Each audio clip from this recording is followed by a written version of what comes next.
আসসালামু আলাইকুম। আলহামদুলিল্লাহ।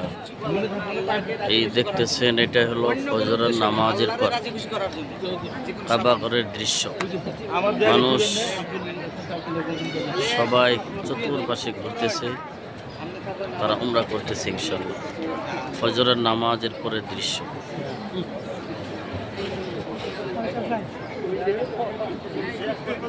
চতুর্পাশে একই অবস্থা, একই ডিজাইন, একই সৌন্দর্য।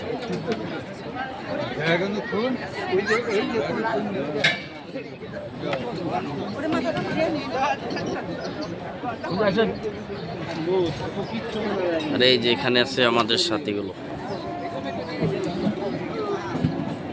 যারা এখন তৈরি হচ্ছে, এনারা যাবে তোয়াফ করার জন্য। সবাই ইনাদের জন্য দোয়া করবেন, আমরা যেন আপনাদের প্রত্যেকের জন্য আল্লাহর কাছে দোয়া করতে পারি ইনশাআল্লাহ।